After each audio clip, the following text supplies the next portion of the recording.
Hi, this is Peter Davis from Jigsaw Trading, and today we're going to look at getting started with the Jigsaw Tools. Part of the focus of this video will be on traders that have never used any form of order flow tool before. For those of you that have used Xtrader and are coming across from there, you're going to find it probably just takes you a couple of hours to get up and running on Jigsaw. We do also have some tools that are very unique to Jigsaw, like the reconstructed tape and the power meters. So there is going to be some discussion in this video for everybody on how you can actually start to use those. For traders with no experience of using order flow at all before, it's important to understand that there's two separate skills that you're going to have to learn here. The first skill is the ability to actually read and absorb the order flow information as it's coming into you. The second skill is using that order flow information to actually make a trading decision. It would be a mistake to try and learn both of those skills at the same time. So what we're going to talk about is setting aside specific time to just learning to read the order flow information first. So what you should not do is run the tools and immediately use them to complement your existing trading methods. You should also not try and scalp the market on sim. Now you need to be focused just on reading the dome. If you have charts up or other screens that you currently use or a squawk on or any other kind of alert system, your focus is going to naturally gravitate away from our tools towards the tools that you're more comfortable with. It is a lot more comfortable to look at the things you currently use than something new that you're trying to learn. Also, if you enter sim trades as you're actually trying to read this information, you're suddenly going to give yourself a bias, and you initially need to start reading this information without any bias or any preconceptions whatsoever. Now later on, when you get past the learning to read it stage, it's a really good idea to have a bias and a really good idea to sim trade. But right now, when you first start, I'd like you to consider no trading and nothing else on the screen that you currently use. Okay, so here's the depth and sales for two markets. Crude oil on the left and the S&P Mini 500 on the right. Crude oil on the left is what we know as a thin market. A thin markets are markets like crude, Dow, gold, that usually have less than 100 contracts at each level here on the dome. So this is the red column and the blue column there.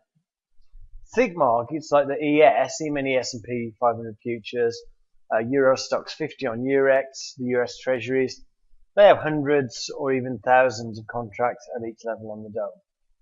Now, there's an argument that says for trade confirmation, the depth and sales is more useful for thick markets than thin markets. Areas tend to hold to the tick on a thicker market, and you aren't looking for action that occurs over so many prices as you are with a thin market. Now, similarly, you could argue that the tape tools, the reconstructed tape, the summary tape, the power meters, are more appropriate for thinner markets. They actually have less trades going through overall, and the changes in pace and exceptional size is actually easier to see on a thinner market. Now, saying that, we do actually have customers that are trading crude that just use depth and sales, and we do have customers that trade the E-minis that just use the power meters and the reconstructed tape. So the fact is that whilst some tools might suit some markets, also some tools suit some people better. And that's going to be a major factor in which of these tools you get the most from. So for now, as you get into this, just keep an open mind about what tool you're going to eventually gravitate towards. So what are the first steps? The first step is, as you go into this endeavor, is to relax. Look at this as something fun that you're about to start. It's something new that you're going to learn. There is no reason that you shouldn't actually enjoy learning this. Okay, it is actually quite fun to watch the market and see people kind of getting stuck, people getting run over, and the ebb and flow of the markets. And don't put pressure on yourself by trying to sim trade or to live trade as you go through this learning process. That will make it a frustrating activity. You'll get sick of it very quickly if you just dive straight into sim trading, because you will consistently lose. because you haven't spent the time ahead of time figuring out what it is you need to look for. Now, you're going to be making progress that can be measured in hours. Okay? You're going to actually start to see things that you haven't considered before in the first few days. Okay? But what you need to do, because this is a new skill and because people tend to burn out and lose focus very quickly, is allocate only 60 to 90 minutes per session. And only do that 1 to 2 times per day. And stick on one market. Okay? Now, if you're not sure which market you want to actually stick to with your order flow, then put in a few days ahead of the time you're actually going to start to learn the order flow. Put in a few days and actually take a look at the order flow on different markets. And I would recommend you do that for the crude, the gold. I recommend you look at corn. Recommend you look at the 6E. I recommend you look at some of the markets on Eurex. Recommend you look at the ES, because those markets all move in quite different ways. Of course, US Treasuries as well. So have a look at a few different markets, and you might find that one particular market talks to you, and then that's the one that you gravitate towards, and then stick to that market for a few weeks and do your 60 to 90 minute sessions just on that market. Now, it's also important to actually do this at peak times. There's no point doing this if it's 3 o'clock in the morning Eastern time, because there's no movement. You need to be looking at, if you trade in the US, you need to be looking at from 8 a.m. Eastern up towards lunchtime. You need to avoid news releases, because basically what you're looking at isn't going to be readable during a news release. And it's very important. All charts, news feeds, squawks, alerts, off, everything, all you're going to have up on your screen is one single depth in sales. Okay, so here is my one single depth in sales. And what are we going to focus on?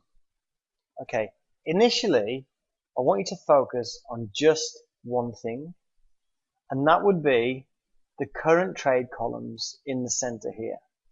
Now, those current trade columns are showing you how many contracts are executing at each level.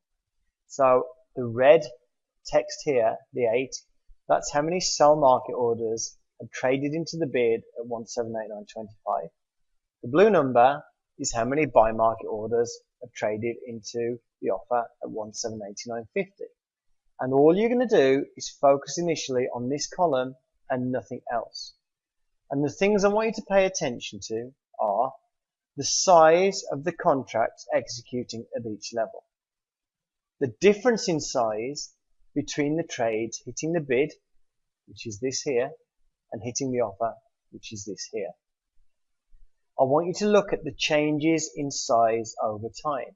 So if it hits the bid at 200, ticks down, hits the bid at 300, ticks down, hits the bid, 3,000 contracts trade. Significant changes in size. I want you to look out for that. I want you to look out for the changes in speed. It ticks up and down. So it might trade, tick down, trade, tick down, trade, tick down, trade, trade, trade, trade, trade, no tick down. Okay. I also want you to look at how easy it ticks up versus tick down. So you might find right now we've got 267 contracts traded. We might be at this price. What could happen, we could tick up. It stays at that new price for just a second and then falls back down. So it ticked down almost immediately after ticking up. So right now, the market's taking a long time to tick up. Okay, and it didn't tick up at all. Market's taking a long time to tick up, but it's ticking down much easier. Then I want you to look at prices that we seem to get stuck at. Okay, so we move to a price, we seem to stick at that price, can't get away from it. Prices that we seem to gravitate back towards, and prices that nobody wants to trade, and that is all. Okay, so just this center column, we're going to ignore the depth here, and just focus on that center column. Okay, now right now, you may have a perception that people that are reading the order book are actually looking at all of the numbers at the same time. And so it concerns you that you can't actually read and kind of process and absorb all of the numbers at the same time. And the fact is, nobody can read all of those numbers at the same time.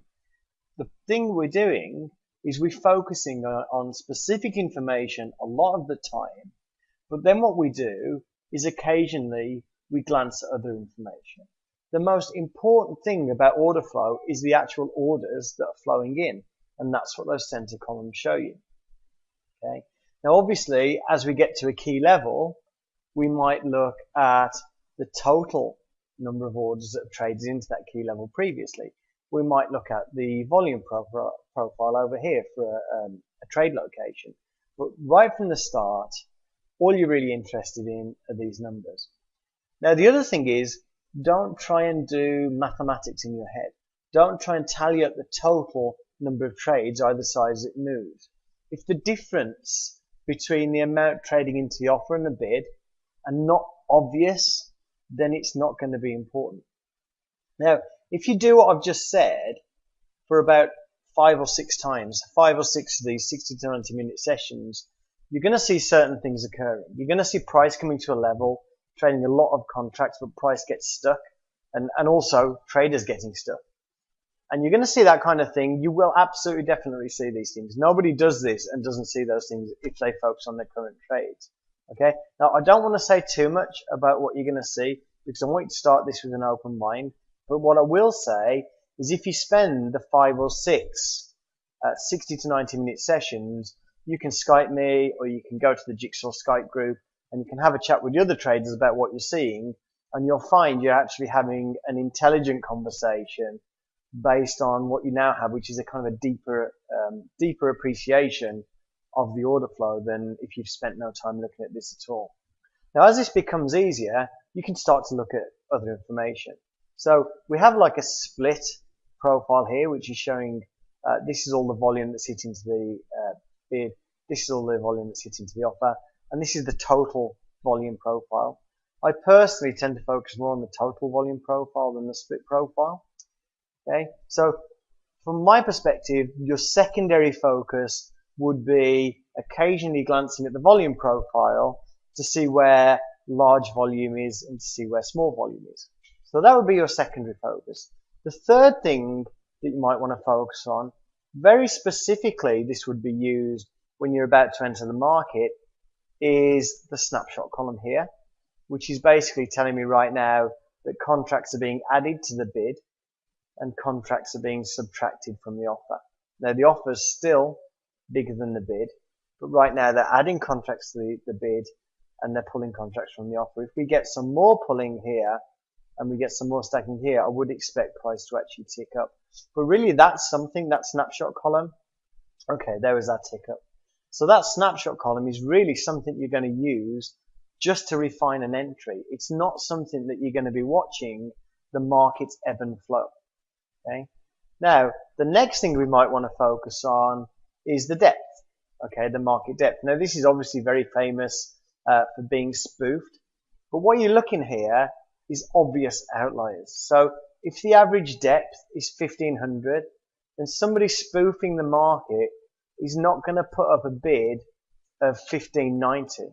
Okay, he's going to put up 2000 because it's more visible and it's more obvious. So if we look at the bids and offers now, we can see this offer of 1125 contracts. We don't know if it's real or fake right now, but what we do know is that that's an outlier. And again, that's the kind of thing you're looking at when you're reading the order flow.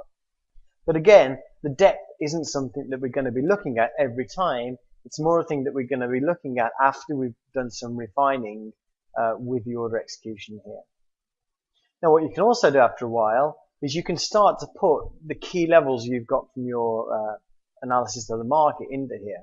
So, for instance, if you use yesterday's high as an indicator, then you can put yesterday's high in there, and then you could actually start to combine your existing analysis techniques and the order flow by now watching order flow as we come into this specific level. Okay, now as far as depth and sales is concerned, that is all you need to do. Okay, it's no more difficult than that. So just focus on the center two columns. Don't worry about the other columns later. You will know when you are ready to start paying some attention for the other columns. Okay, it will become very easy to read those center columns after a while, and then you can focus on the other stuff. Now, With the reconstructed tape and the power meters, a lot of the information on there is the same as the current trade columns on depth and sales. We're either looking at all of the trades, just large trades, looking at power meter with all trades showing us the difference between the amount of buying and selling, or we're looking at the power meter, filtered trade showing the difference in the buying and selling of the large players. It's all similar to that current trade column in depth and sales. It's just giving you a slightly different way to read it. And this is a skill. This is basically what tape reading is, the reading of the actual trades going through. And what you're interested with the tape reading, you're interested in the pace of the trades, how quickly the trades are actually coming in. You're concerned with the activity of large traders. Again, concerned with prices that we keep coming back to, prices that we can't get through, and prices that nobody wants to trade. And we're also looking at a switch in activity from being predominantly buy side to predominantly sell side and vice versa. And with the reconstructed tape and the power meters, the way you should approach it is slightly different from the way you approach learning the depth and sales. First of all, it helps when you're learning the reconstructed tape and power meters, it helps to already have your levels defined. And one of the reasons for that is because it helps if you actually reset the meters as you approach a level you're looking to trade. Now, as you approach a level you're looking to trade, you're going to watch the pace of the market as you come into that level. Does it rush towards it? Does it back away from it? You're going to watch the distribution of buy to sell orders. You might start moving up, but you might find that actually on that move up, you're actually seeing a lot more selling orders start actually coming into the market. You're also looking to see if large players are still around and on which side. So again, if you're moving up to a level where you think the market might reverse, did all of a sudden the large buy market orders kind of disappear and all you're seeing are the one-lot warriors? It also helps if you record the action and play it back. Now you can use Camtasia, you can use BB Flashback, which is a free screen recorder. Just record the screen, and then what you can do is you can actually go over the turning points later on and kind of analyze the kind of action that you saw at those turning points. But obviously, remember what we said, it really does help if you reset the meters as you approach a level. Now it also helps if you sim trade and follow the post-entry order flow. Because again, a lot of people, they look at order flow and they only think about their entry. But one of the really fantastic uses of order flow is once you're in a trade, to see if the flow of orders is actually on your side, so you know whether to carry on with the trade or whether to cut it short. Okay, so let's just have a quick look at the reconstructed tape and the power meters. So what we can see here on this screen, we have a reconstructed tape here showing all trades. I wouldn't recommend having a reconstructed tape just showing the small trades. For purely looking at the flow of order, just a reconstructed tape showing all trades. And you actually do that by saying, I want to show large trades with the size filter of 1. And then to the side, I would have a reconstructed tape just showing the large trades. Okay. Now, what I would say in terms of focus and the tool that you just want to glance at occasionally, if you're looking to enter the market and you're getting up to your point where you want to enter the market, if you are going to use the reconstructed tape, you need to focus purely on this. And maybe just glance across every few seconds to see how the large traders are coming in. Now that's from a reconstructed tape point of view, but we also have a strength meter point of view here, where we have a strength meter that shows effectively the same information as reconstructed tape. Let me just clear that. Okay. So what we're actually seeing as trades come in is we can see that the sell market orders are colored red. We've got 8, 10 sell market orders. As some buy market order comes in, we'll actually see a blue bar. So it actually doesn't show us the individual trades. It doesn't show us the pace of trades coming in, but it does show us the overall ratio of buy to sell orders. Now what we also have across here, that's also just reset, is a reconstructed tape that's just looking at the large orders. Okay, and we reset it, and since we reset it, only one large order has come in. So really, if we look at this reconstructed tape, this large reconstructed tape, this strength meter here, this left strength meter here, it's the same information that we have on this sensitive columns here. And that's what I say, that some tools will just suit some people better. For no other reason, it's just their personality. Now the other strength meters we have there, the strength meter in the middle is actually showing bids and offers. It's not showing all bids and offers. Okay, I've got this set to just show the first 2 levels of depth. We could use the first 3 levels of depth. And it just shows me, on the red side, it shows me the first 3 levels, total of the first 3 levels. On the blue side, total of the first 3 levels here. And then on this strength meter here, I'm seeing effectively what I see, anything blue will consist of what's added here and what's subtracted here. So if you add to a bid, it's considered bullish, and if you subtract from an offer, it's considered bullish. So we can see here, it's showing us that the bids are being stacked, offers are being pulled, and right now we're still stacked slightly on the offer side. So what we need to see is this kind of blue push up a bit here, and then we should start to tick up. Okay, we didn't get that push up there. But again, the reason you have those 3 strength meters, it's just a different perspective of the information you're seeing here. So this strength meter represents sensitive columns. This one represents these columns. This one represents these columns. Some people will simply find one format easier to read than the others. So don't get hung up on trying to use everything at once, because there is duplication of information. If you do the exercises as we've described, you're going to be able to absorb the information, but you also, just by the fact you spent time looking at it, you're going to have a good idea of what to look for.